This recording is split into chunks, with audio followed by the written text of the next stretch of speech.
Hello दोस्तों, good morning, सुप्रभात। कैसे हैं आप सब। एमसीक्यूज वाली जो हमारी सीरीज चल रही थी उसी में आज हम नेक्स्ट क्लास को लेके आए हैं। जो भी बच्चे किसी भी आगामी एग्जाम की तैयारी कर रहे हैं वो हमारे चैनल को सब्सक्राइब कर लीजिए, क्योंकि हमारी ये जो सीरीज है आपके आने वाले सभी एग्जाम के लिए बहुत ही महत्वपूर्ण है। तो चलिए क्लास को स्टार्ट करते हैं।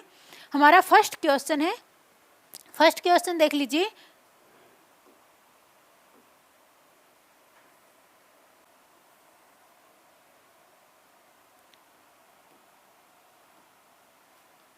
निम्नलिखित में से कौन सा सही सुमेलित नहीं है।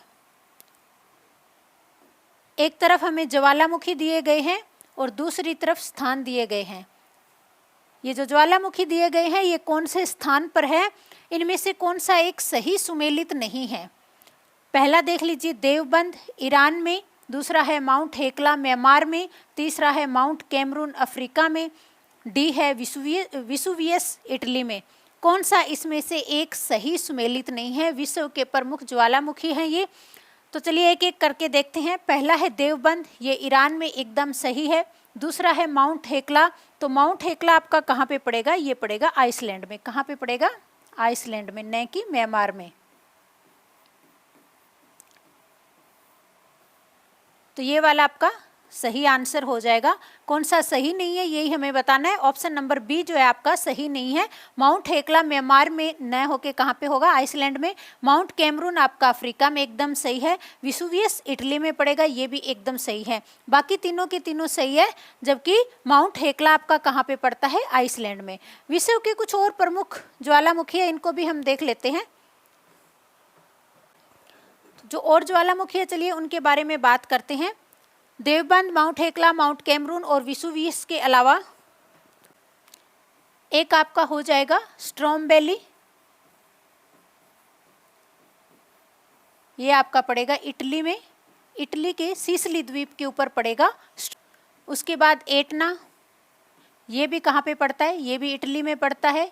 इटली के सिसिली द्वीप पे कौन सा हो जाएगा, एटना। उसके बाद हो जाएगा कोटोपेक्सी, काफ़ी बार ये एग्जाम में पूछा भी गया है। कोटोपेक्सी आपका हो जाएगा इक्वाडोर। इक्वाडोर कहाँ पे है, तो ये भी आपको ध्यान होना चाहिए। दक्षिणी अमेरिका महाद्वीप में स्थित एक देश है इक्वाडोर, और यहीं पे कौन सा ज्वालामुखी है, कोटोपेक्सी ज्वालामुखी। उसके बाद में फ्यूजियामा, ये आपका हो जाएगा जापान में।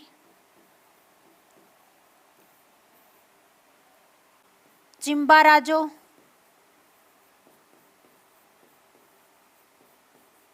ये भी इक्वाडोर में है। चिम्बाराजो कहाँ पे हो जाएगा, ये हो जाएगा इक्वाडोर में। इसके अलावा म्यांमार में कौन सा है, तो म्यांमार में हो जाएगा माउंट पोपा।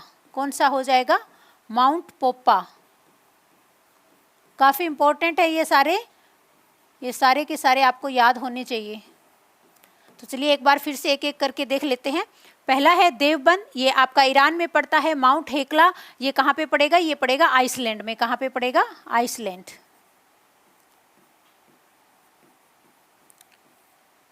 माउंट कैमरून अफ्रीका में पड़ता है। विसुवियस इटली में पड़ता है। माउंट पोपा म्यांमार में पड़ेगा। स्ट्रोम्बेली इटली में पड़ेगा। एटना भी इटली में, और ये सिसिली द्वीप के ऊपर है। कौन से, स्ट्रोम्बेली और एटना। कोटोपेक्सी आपका इक्वाडोर में पड़ेगा। फ्यूजियामा जापान में पड़ेगा, और चिम्बाराजो ये भी इक्वाडोर में पड़ेगा। तो ये विश्व के प्रमुख ज्वालामुखी हैं, इनको आपको अच्छे से याद रखना है। तो इसका सही आंसर हो जाएगा, कौन सा हो जाएगा, ऑप्शन नंबर बी, माउंट हेकला कहाँ पे हो जाएगा, ये हो जाएगा आइसलैंड में। नेक्स्ट क्वेश्चन है, निम्न में से कौन सा सही सुमेलित है। जो चार नीचे ऑप्शन दिए गए हैं, एक तरफ क्या दिए गए हैं, मरुस्थल, और दूसरी तरफ हमें देश के नाम दिए गए हैं। कौन सा मरुस्थल किस देश में है, तो इनमें से तीन जो हैं गलत है और एक सही है, और हमें यही बताना है कि कौन सा एक सही है। पहला देख लीजिए, रब अल खाली मरुस्थल ईरान में। दूसरा है दाश्त ए कवीर सऊदी अरब में। तीसरा है ग्रैंड सैंडी ऑस्ट्रेलिया में, और डी है तकला मकान तुर्कमेनिस्तान में। कौन सा इसमें सही सुमेलित है, तो चलिए एक एक करके देखते हैं। पहला है रब अल खाली, तो ये आपका पड़ता है सऊदी अरब में। कहाँ पे पड़ेगा, सऊदी अरब में। नेक्स्ट है दाश्त ए कवीर, तो ये पड़ेगा आपका ईरान में। कहाँ पे पड़ेगा, ईरान में। उसके बाद ग्रैंड सैंडी ऑस्ट्रेलिया में एकदम सही है। और तकला मकान तुर्कमेनिस्तान, न कि कहाँ पे पड़ेगा, तुर्कमेनिस्तान में नहीं है, ये चीन में है। तो कौन सा इसका सही आंसर हो जाएगा? ऑप्शन नंबर सी आपका सही आंसर हो जाएगा। ग्रैंड सैंडी ऑस्ट्रेलिया में है, ये ऑप्शन सही है और सही आंसर हमें बताना था। ऑप्शन नंबर सी आपका सही आंसर हो जाएगा। तो विश्व में कुछ और भी ऐसे मरुस्थल है जो बार बार एग्जाम में पूछे जाते हैं और आपके एग्जाम के लिए काफ़ी इंपॉर्टेंट भी है, तो उनको भी हम देख लेते हैं। तो चलिए देखते हैं एक एक करके। एक है नाम्बीब, ये पड़ेगा आपका अफ्रीका में। नाम्बीब कहाँ पे पड़ेगा? अफ्रीका में। उसके बाद गोबी मरुस्थल, गोबी मरुस्थल ये कहाँ पे पड़ता है? मंगोलिया और चीन दोनों में, मंगोलिया प्लस चीन। कालाहारी ये पड़ेगा दक्षिणी अफ्रीका में, कालाहारी दक्षिणी अफ्रीका में। तो ये विश्व के कुछ प्रमुख मरुस्थल है जो आपको अच्छे से याद होने चाहिए। रब अल खाली आपका ईरान में पड़ेगा, दस्ते कबीर रब अल खाली सऊदी अरब में पड़ेगा, दस्ते कबीर ईरान में पड़ेगा, ग्रैंड सैंडी ऑस्ट्रेलिया में है, तकला मकान चीन में है, नाम्बीब आपका अफ्रीका में है, गोबी मरुस्थल मंगोलिया और चीन दोनों में है, और कालाहारी मरुस्थल ये आपका दक्षिणी अफ्रीका में है। तो चलिए नेक्स्ट क्वेश्चन को देख लेते हैं। नेक्स्ट हमारा क्वेश्चन है, निम्न में से कौन सा सही सुमेलित नहीं है? नीचे जो स्टेटमेंट दे रखे हैं उनमें से कौन सा एक सही सुमेलित नहीं है? एक तरफ हमें क्या दी गई है? नहर दी गई है, और ये नहर आपस में किसको जोड़ती है ये हमें बताना है। तो पहला है कील नहर, उत्तरी सागर को बाल्टिक सागर से। ऑप्शन बी है सू नहर, सुपीरियर झील को यूरोन झील से। सी है स्वेज नहर, भूमध्य सागर को अरल सागर से। और डी है पनामा नहर, प्रशांत महासागर को अटलांटिक महासागर से। कौन सा ऑप्शन इसमें सही नहीं है? तो चलिए बताइए, जिस भी क्वेश्चन का आंसर आपको आ रहा है उसका आंसर आप कमेंट बॉक्स में कर सकते हैं। तो चलिए एक एक स्टेटमेंट को देख लेते हैं। कील नहर उत्तरी सागर को बाल्टिक सागर से, ये एकदम सही है। तो यूरोप में है, ये कौन सी नहर हो जाएगी? कील नहर, जो उत्तरी सागर को बाल्टिक सागर से जोड़ती है। सू नहर सुपीरियर झील को यूरोन झील से, उत्तर अमेरिका में पड़ती है ये झील, और ये नहर भी कहाँ पे है? उत्तर अमेरिका में, जो सुपीरियर झील को यूरोन झील से। जो 5 महान झीलें उनमें से 2 झीलें सुपीरियर झील और ह्यूरोन झील। सुपीरियर झील, मिशिगन, ह्यूरोन, इरी और ओंटारियो, 5 झीलों में से 2 झील है, सुपीरियर झील और ह्यूरोन झील। इन दोनों को सू नहर जोड़ती है। स्वेज नहर भूमध्य सागर को अरल सागर से, तो स्वेज नहर भूमध्य सागर को अरल सागर से नहीं जोड़ती है, बल्कि किससे जोड़ती है? लाल सागर से। किससे जोड़ेगी? लाल सागर से। तो ऑप्शन नंबर सी वाला इसका सही है, तो इसका आंसर सही हो जाएगा, क्योंकि ये ऑप्शन गलत है। स्वेज नहर भूमध्य सागर को अरल सागर से नहीं बल्कि लाल सागर से जोड़ती है, और ये हमें बताना है कौन सा सही सुमेलित नहीं है। तो सी वाला ऑप्शन जो है वो सही सुमेलित नहीं है। पनामा नहर प्रशांत महासागर को अटलांटिक महासागर से जोड़ती है, और ये किसको अलग करती है? उत्तर अमेरिका महाद्वीप को दक्षिणी अमेरिका महाद्वीप से अलग करती है पनामा नहर, और जोड़ती किसको है? प्रशांत महासागर को अटलांटिक महासागर से जोड़ती है। तो ऑप्शन नंबर सी वाला आपका सही आंसर हो जाएगा। तो चलिए नेक्स्ट क्वेश्चन को देख लेते हैं। निम्नलिखित में से कौन सा सही सुमेलित नहीं है? फिर से वही कि कौन सा सही सुमेलित नहीं है। तो पहला देख लीजिए, एबिसिनियन पठार इथोपिया। दूसरा है बोगोटो पठार मध्य मेक्सिको। सी है लोरेंसिया का पठार कनाडा, और डी है मेसोटो पठार स्पेन। एक तरफ हमें पठार दिए गए हैं और दूसरी तरफ देशों के नाम दिए गए हैं। कौन सा पठार किस देश में है? बताइए शाबाश, कौन सा इसका सही आंसर हो जाएगा? जो निम्नलिखित दिए गए हैं इनमें से कौन सा एक सही सुमेलित नहीं है? ये 4 जो ऑप्शन दिए गए हैं इनमें 3 एकदम सही है, लेकिन एक गलत है। तो कौन सा गलत है वही हमें बताना है। तो बताइए कौन सा इसका सही आंसर हो जाएगा क्वेश्चन नंबर 4 का। तो एबिसिनियन पठार कहाँ पे है? इथोपिया में, ये एकदम सही है। बोगोटो पठार मध्य मेक्सिको, ये गलत हो जाएगा। कहाँ पे पड़ता है? ये कोलंबिया में। कहाँ पे पड़ेगा? कोलंबिया में। लोरेंसिया का पठार कनाडा में एकदम सही हो जाएगा, और मेसेटो का पठार स्पेन में, ये भी एकदम सही है। लेकिन कौन सा इसका सही आंसर हो जाएगा? ऑप्शन नंबर बी आपका सही आंसर हो जाएगा। बोगोटो पठार कहाँ पे पड़ता है? मध्य मेक्सिको में नहीं पड़ता है, मध्य मेक्सिको में, बल्कि कहाँ पे पड़ता है? कोलंबिया में। तो इसका सही आंसर हो जाएगा ऑप्शन नंबर बी, बोगोटो पठार कोलंबिया में पड़ता है, न कि मध्य मेक्सिको में। तो चलिए नेक्स्ट क्वेश्चन को देख लेते हैं। नेक्स्ट हमारा क्वेश्चन है, निम्नलिखित देशों में से कौन सा देश स्थलबद्ध देश नहीं है? यानी ऐसा कौन सा देश है, ये 4 जो देश दिए गए हैं, जो स्थलबद्ध देश नहीं है? ऑप्शन ए है बोत्सवाना, ऑप्शन बी है जाम्बिया, ऑप्शन सी है रवांडा, या ऑप्शन डी है घाना। तो ये चारों के चारों कौन से महाद्वीप में हैं? अफ्रीका महाद्वीप में। ये चारों देश जो है कौन से महाद्वीप में हैं? अफ्रीका महाद्वीप के अंदर है ये चारों ही देश। और ये चारों देशों में से कौन सा ऐसा देश है जो स्थलबद्ध देश नहीं है? तो ये हो जाएगा आपका घाना। अब आपको पहले तो ये पता होना चाहिए कि स्थलबद्ध देश होता क्या है। स्थलबद्ध देश वो होता है जिसकी सीमा समुंदर से टच नहीं कर रही है। बाकी तीनों ही देश जो है, बोत्सवाना, जाम्बिया, रवांडा, इन तीनों ही देशों की सीमा समुंदर के साथ टच करती है। ये आपका अफ्रीका का मैप है। तो ऐसे कौन कौन से देश है? जैसे ये दक्षिणी सूडान है, बहुत सारे ऐसे देश हैं, जाम्बिया हो जाएगा, बोत्सवाना, रवांडा। तो ये जो देश है इनकी सीमा, जैसे इनकी सीमा देखिए समुंदर से टच नहीं कर रही है, लेकिन चार्ट जो है यहाँ पे इस तरह से समुंदर को टच कर रहा है। तो ये स्थलबद्ध देश नहीं होगा। स्थलबद्ध देश वो होते हैं, जैसे ये चार्ट है तो यहाँ पे इसकी सीमा किससे, समुंदर से टच नहीं कर रही है, ये सारे देश स्थलबद्ध देश हो जाएंगे। अगर इधर इजिप्ट की हम बात करें तो इजिप्ट जो इस साइड से क्या है, समुंदर से इसकी सीमा टच कर रही है। यहाँ से आपकी निकलती है स्वेज नहर। कौन सी नहर है? स्वेज नहर। अभी पिछले क्वेश्चन में हमने देखा था। तो भूमध्य सागर को लाल सागर से कौन सी नहर जोड़ रही है? तो ये कौन सी नहर हो जाएगी? स्वेज नहर हो जाएगी। तो ये भी आप मैप में देख के अच्छे से करेंगे। जिस भी क्वेश्चन को आप कर रहे होते हैं उसको मैप में अच्छे से देख लिया करें, फिर वो क्वेश्चन आपको अच्छे से जो है याद भी रहेगा और समझ में भी आएगा। तो कौन सा देश जो है, घाना देश जो है, किस में नहीं आएगा आपका? ये स्थलबद्ध देश नहीं है। ये जो समुंदर से इनकी सीमाएं टच कर रही है, ये स्थलबद्ध देश नहीं है। तो चलिए नेक्स्ट क्वेश्चन की ओर बढ़ते हैं। नेक्स्ट हमारा क्वेश्चन है, संसार का आधा मक्का किस देश में पैदा होता है? यानी संसार में जितना भी मक्का पैदा होता है उसका आधा कहाँ पे, कौन से देश में पैदा होता है? बताइए शाबाश। ऑप्शन ए है चीन, ऑप्शन बी है संयुक्त राज्य अमेरिका, ऑप्शन सी है भारत, और ऑप्शन डी है ब्राजील। ऐसा कौन सा देश है जहाँ पे संसार का आधा मक्का पैदा होता है? मक्के की जो खेती होती है सबसे ज़्यादा कहाँ पे होती है? तो ये सबसे ज़्यादा पैदा होता है संयुक्त राज्य अमेरिका में। अमेरिका अकेला ऐसा देश है जो संसार का आधा यानी 50% मक्के की पैदावार करता है, और 1/3 कितना, 1/3 जो है कपास की पैदावार करता है। तो इसका सही आंसर हो जाएगा ऑप्शन नंबर बी, संयुक्त राज्य अमेरिका। मक्के के उत्पादन में संयुक्त राज्य अमेरिका सबसे प्रथम स्थान पे है।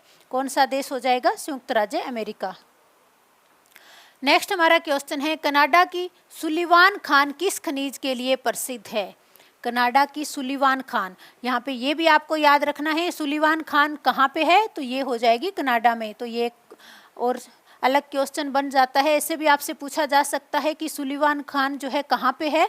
तो ये कहाँ पे हो जाएगी? कनाडा में। और किस खनिज के लिए प्रसिद्ध है? तो ऑप्शन देख लीजिए, लो एशक के लिए, ऑप्शन बी है जस्ता के लिए, ऑप्शन सी है यूरेनियम के लिए, या ऑप्शन डी तांबा के लिए।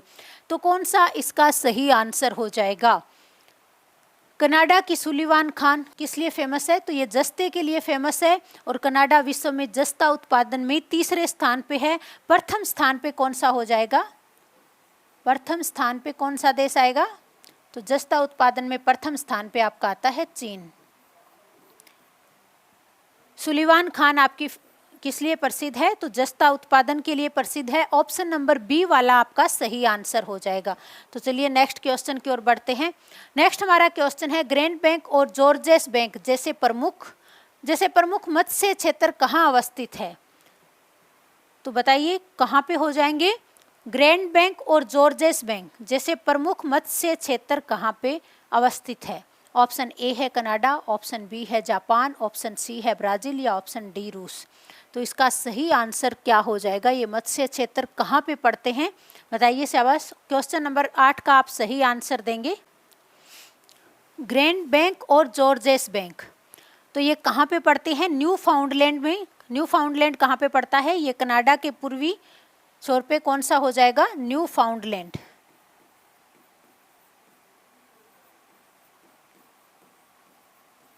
यहाँ पे पढ़ते हैं ग्रैंड बैंक और जॉर्जेस बैंक। ये जो प्रमुख मत्स्य क्षेत्र हैं कहाँ पे हो जाएंगे? ये कनाडा में। ऑप्शन नंबर ए वाला आपका सही आंसर हो जाएगा। कनाडा के पास ही न्यू फाउंडलैंड और यहाँ पे कौन से प्रमुख मत्स्य क्षेत्र हैं? ग्रैंड बैंक और George's bank. Option number A आपका सही आंसर हो जाएगा क्वेश्चन नंबर 8 का।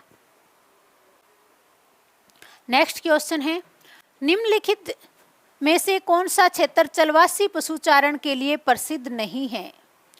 चलवासी पशुचारण के लिए कौन सा क्षेत्र जो है फेमस नहीं है? Question number 9।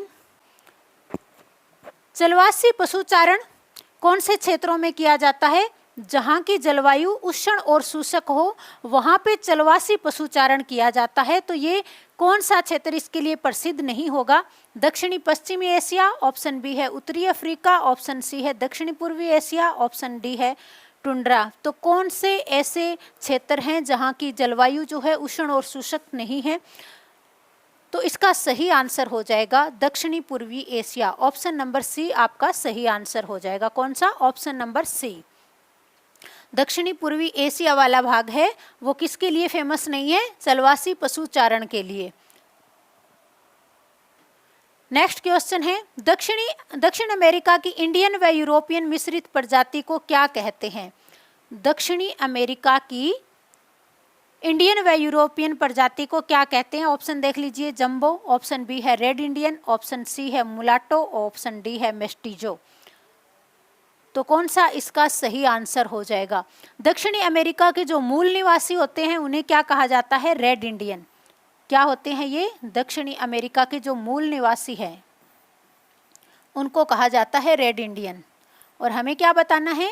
दक्षिण अमेरिका की इंडियन और यूरोपियन मिश्रित प्रजाति, इंडियन और यूरोपियन मिश्रित प्रजाति को क्या कहा जाता है? मेस्टिजो कहा जाता है। क्या कहा जाएगा? मेस्टिजो। मुलाटो कौन सी हो जाएगी? ये आपकी हो जाएगी एश्वेत और यूरोपियन जो मिश्रित प्रजाति होती है, एश्वेत और यूरोपियन मिश्रित प्रजाति, यूरोपियन मिश्रित प्रजाति उसे क्या कहा जाएगा? तो उसे कहा जाता है मुलाटो। मेस्टिजो मैंने बताया अभी इंडियन और यूरोपियन मिश्रित प्रजाति। ऑप्शन नंबर डी आपका सही आंसर हो जाएगा। कौन सा आंसर हो जाएगा? Option number D. और जंबो ये हो जाएगा एश्वेत, जंबो आपका हो जाएगा एश्वेत और निग्रो मिश्रित प्रजाति। कौन सी हो जाएगी? निग्रो मिश्रित प्रजाति, निग्रो मिश्रित प्रजाति। जब विश्व में बहुत सारे देशों के ऊपर इंग्लैंड का यानी ब्रिटेन का जब अधिकार था तो वो क्या करते थे? जैसे दूसरे देशों से जो है दास प्रथा उस टाइम चलती थी कि जैसे भारत से बहुत सारे दास जो है बना के कहाँ लेके गए थे? अमेरिका में लेके गए थे। तो वहाँ से उनसे काम करवाया जाता था और बाद में जब उन लोगों का जो यूरोपियन लोग थे उनके साथ जो विवाह हो जाता है, उनके जो बच्चे होते हैं उन्हीं को आगे जो प्रजाति होती है उसे ही कहा जाता है मेस्टिजो प्रजाति। जो जैसे दक्षिणी अमेरिका की कौन सी इंडियन और यूरोपियन मिश्रित प्रजाति, उन दोनों की जो प्रजाति थी उसे क्या कहा जाता था? मेस्टिजो प्रजाति। और वहाँ के मूल निवासी क्या कहते हैं? मूल निवासी कहलाएंगे रेड इंडियन। जैसे भारत में है एंग्लो इंडियंस, जो अंग्रेजों और भारतीयों के बच्चे उन्हें क्या कहा जाता है? Anglo Indian. ऐसे ही ये प्रजातियाँ हैं, दो प्रजातियों के जो मिश्रित बच्चे होते हैं उन्हें क्या कहा जाता है? अलग अलग उनका नाम दिया जाता है। जैसे इंडियन और यूरोपियन को मेस्टिजो नाम दिया गया है। तो ऑप्शन नंबर डी वाला आपका सही आंसर हो जाएगा। तो आज की क्लास में हमने जितने भी क्वेश्चन किए हैं वो आपके आगामी एग्जाम के लिए बहुत ही महत्वपूर्ण हैं। तो जो भी बच्चे आगामी किसी भी एग्जाम की तैयारी कर रहे हैं वो हमारे चैनल को सब्सक्राइब कर लीजिए ताकि हमारी आने वाली सभी वीडियो आप तक पहुंचती रहे। आज की क्लास में बस इतना ही। नेक्स्ट क्लास में फिर मिलेंगे, तब तक के लिए धन्यवाद।